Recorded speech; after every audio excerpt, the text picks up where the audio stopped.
You guys are crazy. But you're also magnificent. Did you know that? and I love doing this. And part of the reason is because that I get to stand up here and just take a look and see how magnificent and gorgeous you really are. You know, say that to yourself. I'm really gorgeous. I'm really gorgeous. And if guys have a trouble with that, I looked up the definition of gorgeous in the dictionary one day, and I found a synonym, and a synonym is brilliant. Yeah, so you know, we're willing to do that, aren't we, guys? Yeah. Brilliant. So whatever it is, I just want you to recognize the magnificence of your art. I love this song. How great we are. Excuse me. When we first came into Unity in the church up in Detroit, I went there, and the first time I ever remember hearing that song, "How Great Thou Art," was in that service. And as Marie said, we came here and then started a study group in 1975. And after it had been going on for a while, we were just meeting on Wednesday night, listening to tapes and doing meditation. Someone says, "We need a Sunday service." And so we didn't have a place to do that. So we said, "Well, we'll do it in our living room." And we still had, 6, 7, 8 kids at home, something like that. And so we said, we're going to have a Sunday service in our home. You know, and invited everybody to come. There were about 20 people from our study group at that time. And there were 2 ladies showed up, Joe and Johnsy. And so there's me and Marie and these 2 elderly ladies. And we're in the living room singing a cappella, "How Great Thou Art." Wow. Our kids were having a ball.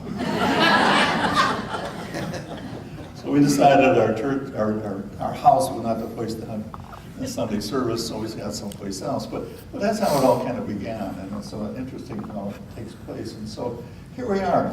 Now, I need to tell you that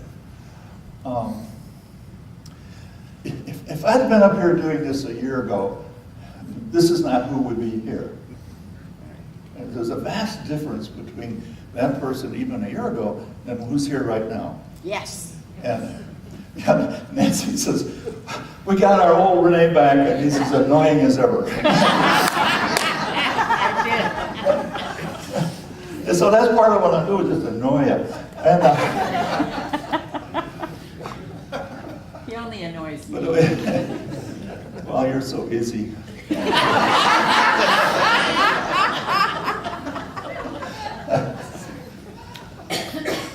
It's hard to tell when we read about each other. And now I'm trying to remember where I'm at. You're not the same We're person. not the same person. The old Rene. That's right. We don't want the old Rene back. No, we don't want him back. He's gone. Well, what happened? You know, what brought all this about? Well, one of the things that, you know, and when we began today, you know, we did the inspirational reading about mind. And if you walk into a Unity church, I think that's one of the principles that kind of stands out. That's where it began, is that in our thinking pretty much makes our life. You know, right from the very beginning with the Fillmores, it was like the thinking was able to heal Myrtle, and Charles picked that up and started to develop this whole idea about the science of mind. And so it's very important to us that we recognize that it's what we think that kind of governs our life, and it makes it what it can be. So it's precious to us that how we use our thoughts. You know, one of our 6 noble truths, you know, has to do with thinking, and it also has to do with feeling. So we begin with thinking, and then we go to feeling. And I can remember years and years hearing Jack and other Unity ministers say, "When thinking and feeling come together, that's our life." And I never quite understood that. But I also know that one of the other things that we do in Unity is we look at scriptures for guidance sometime.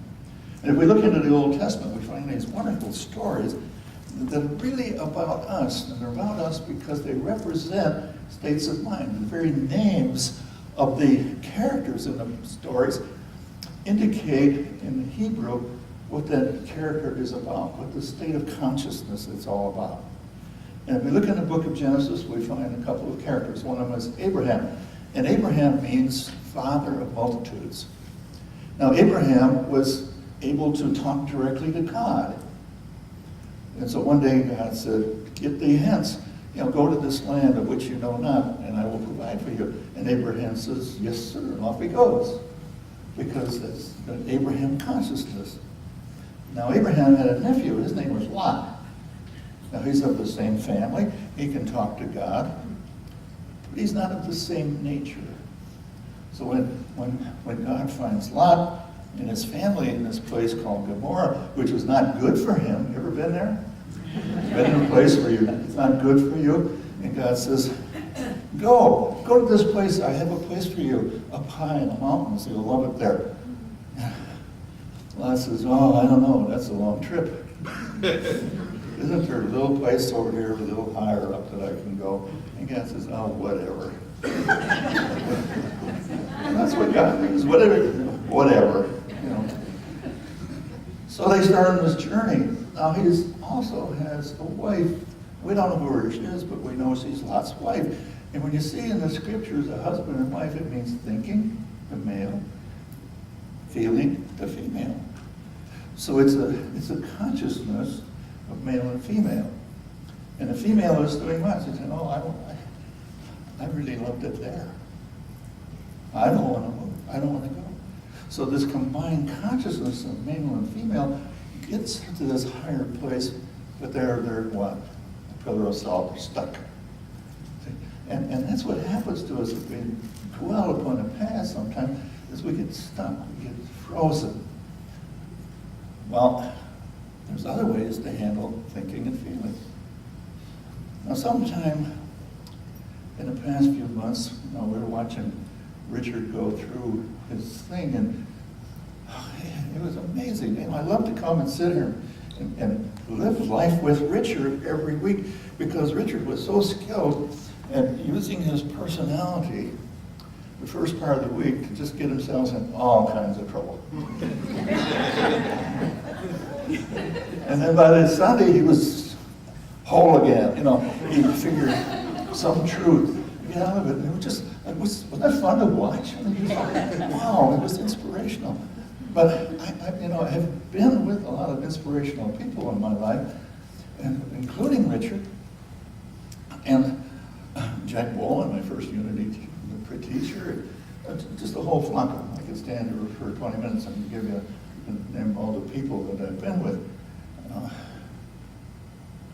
And then Joe Dispenza shows up, and he showed up because somewhere along the line, either Richard said something about it, or I found it on my Kindle, this book, The Placebo Effect. Yeah. And that, what? You are the placebo. You are the placebo. Okay, you are the placebo. Anyway. There is a book called The Placebo. There is, I know. You don't have to buy the wrong Are we one. through arguing now?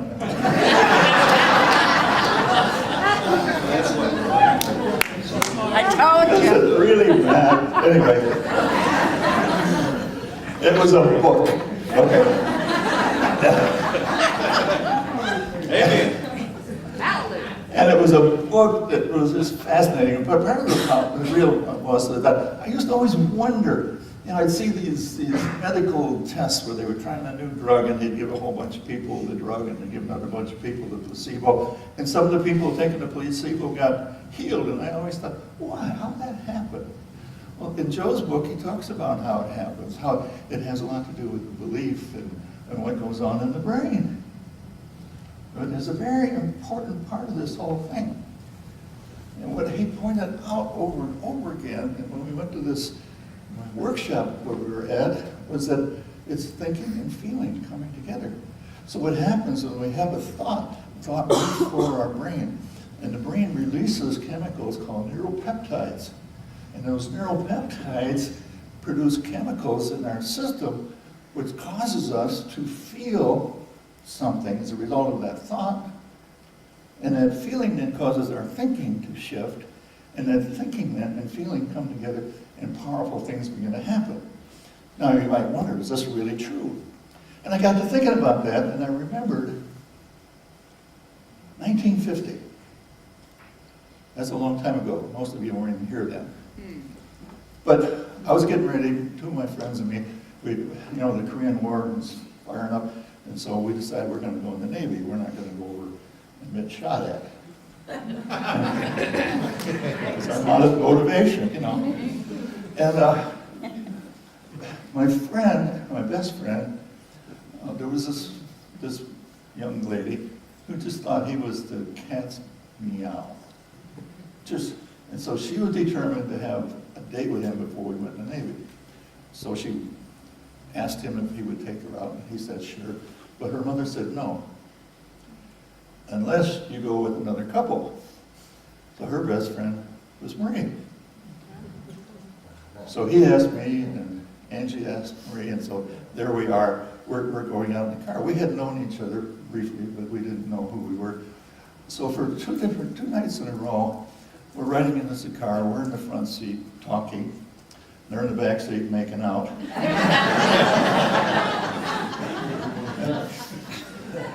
And finally, the very night before I was going to go in the Navy, I think it was Marie's birthday, for some reason I said, I think I'll kiss her.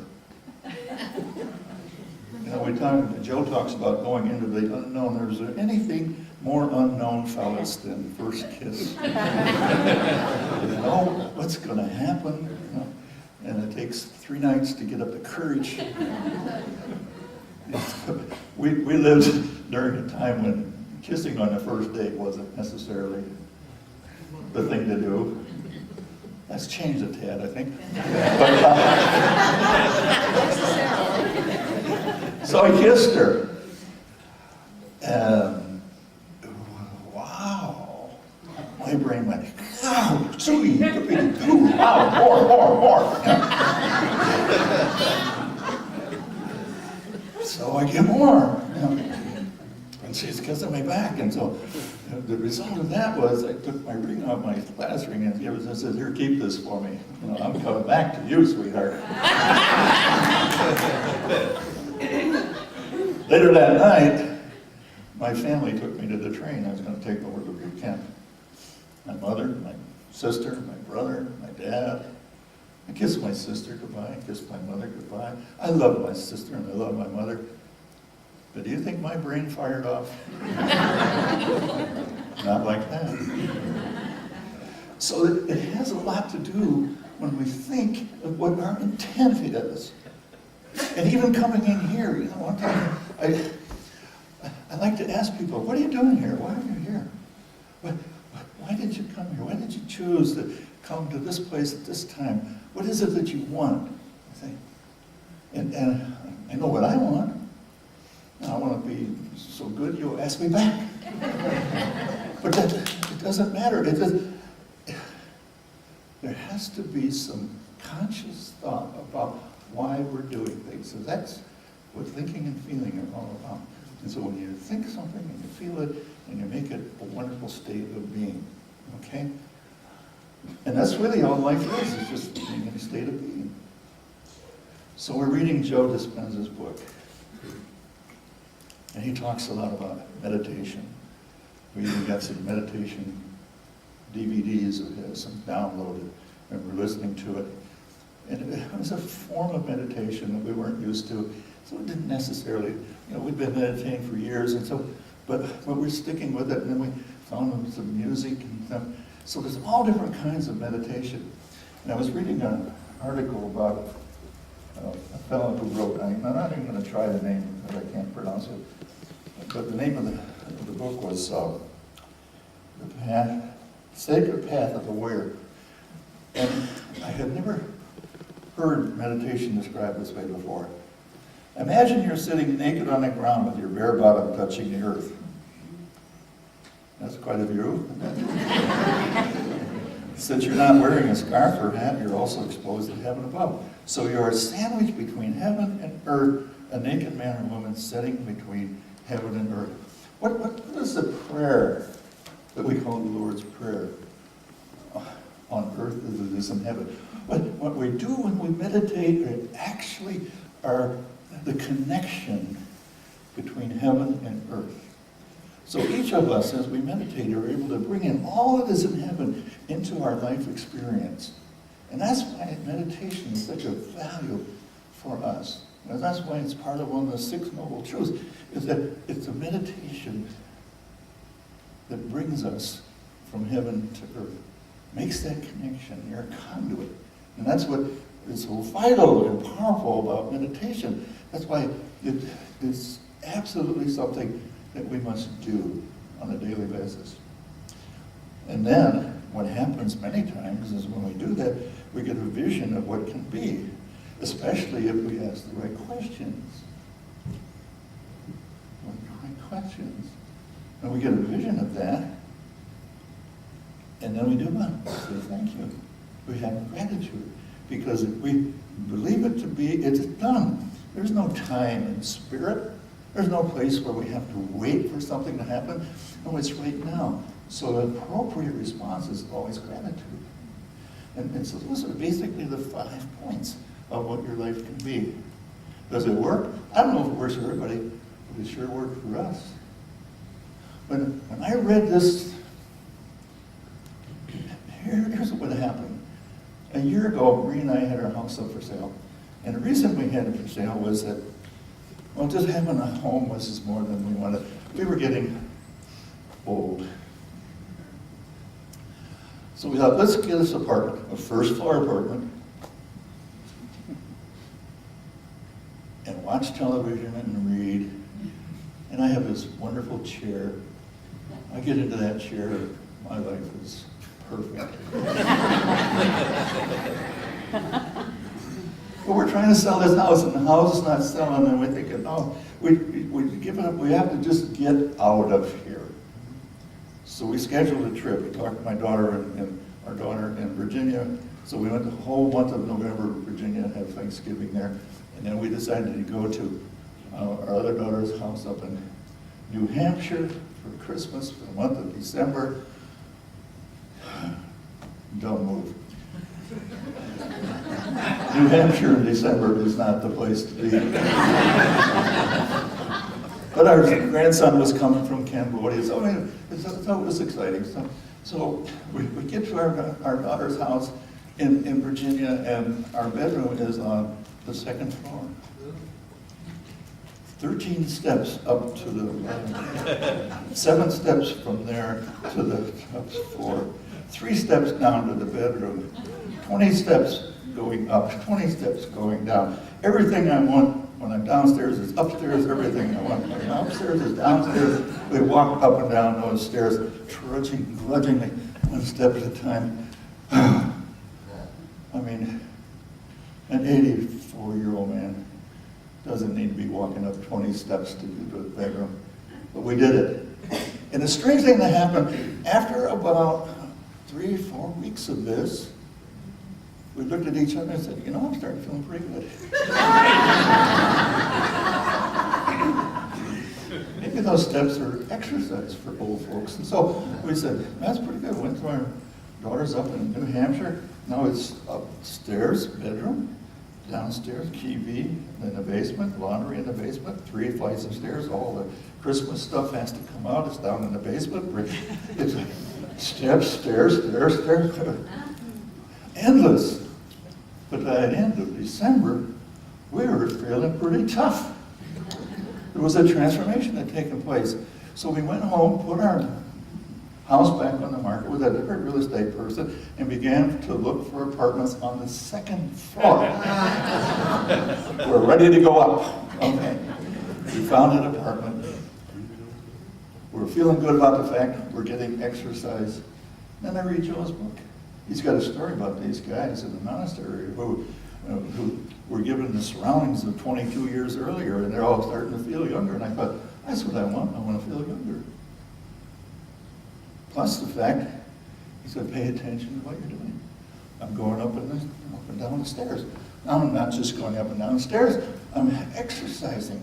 I'm building muscles. So our apartment is 7 steps up to the landing, 7 steps up to the next part. So I have a little ditty. I'm building muscles, being strong. Building muscles all day long. So every time I'm building muscles. Now, this is all well and good. But then I also noticed that I watched my father, I watched my grandfather as they got old, and maybe you saw me doing this a year or so ago.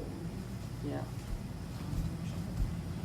Walk about a block, my hip hurts. Doesn't happen anymore.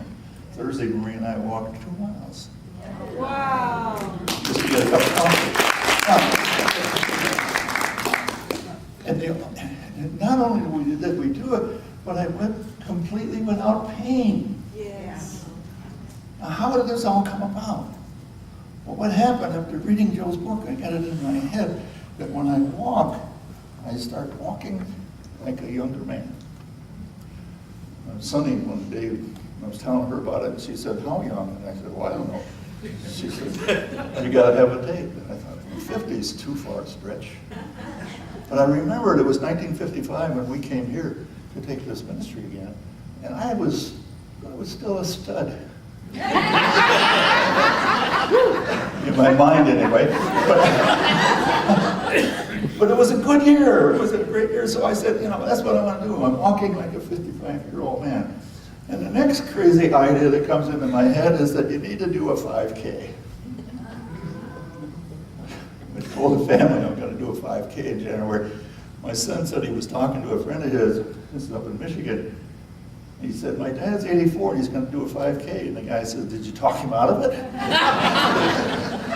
I said, "No, I never thought of it. You don't know my dad." Anyway, so that's what's going to happen January 3rd. It's called the New Year's Romp here in Wilmington. I've registered. I also registered as team captain. Anybody who wants to join me can go on there and register and register as being on the team of Rene's Rompers.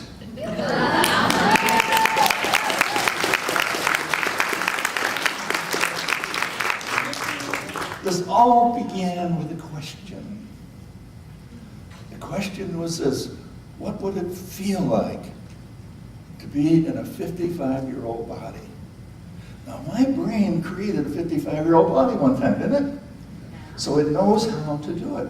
So all these neuropeptides and all that other stuff got to work and said, okay. And here's what happens when I'm walking. Sometimes I forget, so I slow down, and I remember, I'm walking like a 55-year-old younger man. And something takes over my body, and I begin to stride, and I begin to put my pace. It just sort of happens, and I don't know how it happens, but it does. It really does. And then I started thinking about all the other things a 55-year-old man can do.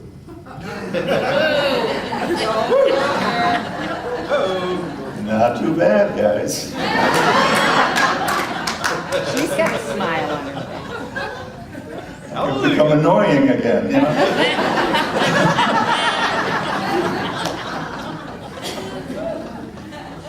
So what's your question? That's what I'm asking you today. What's your question? What do you want to derive from everything that you do? When you eat, why are you eating? When you come to church, why are you coming to church? What's the question? What do I want to get? Do I want to come out of here different? Do I every meditation want to come out of this meditation as a different person? And if so, what kind of a person would it be? You're in charge. You're absolutely, through the marvelous workings of your brain and your whole system and the truth of God within us, will bring forth whatever it is that you want. But all you have to do, and you have to do this, is ask the right question. Okay. Do I want to be pain-free? I ask that question. What's it feel like to be pain-free? What's it feel like to be able to walk 2 miles without problem? What's it feel like to run a 5K? Hey, well, we're going to find out.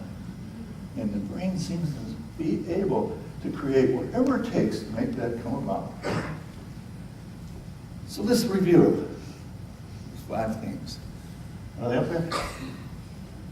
Okay. The first one is mind is the master power. And we are all mind, and that's where our weekends begins with our mind. Whatever's going on in our mind. I like this because many a times in life, we have the consciousness of lot and lot's wife.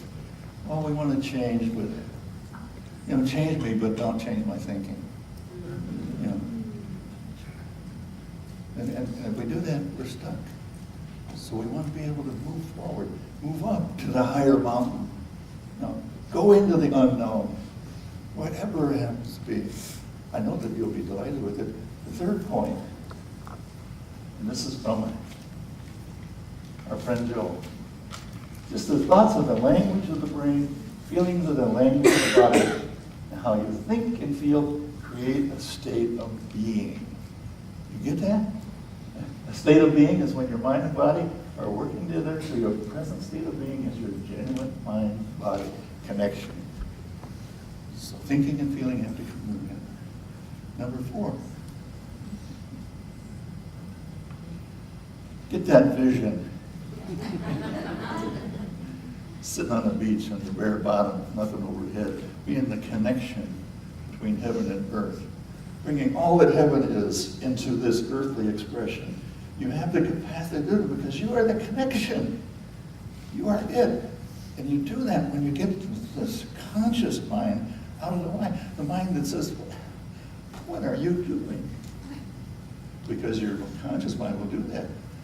When I started training to run, I'm out there running, and my mind is saying, what are you doing? Don't you know? This is beyond you. But you do it anyway. Those thoughts are going to be there. I can guarantee you. The body mind will want to resist, will want to fight with you. And finally, the 5th point is gratitude.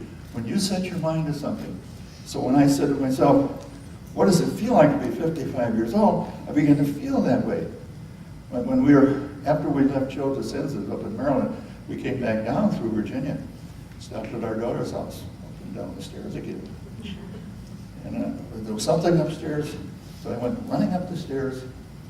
Marie was in her bedroom, and she turned around and she said, Laura, but it wasn't Laura, it was me. She said, did you just come upstairs? I said, yeah. She said, oh my God, I thought it was Laura. Wow. Our daughter, who happens to be 55 years old.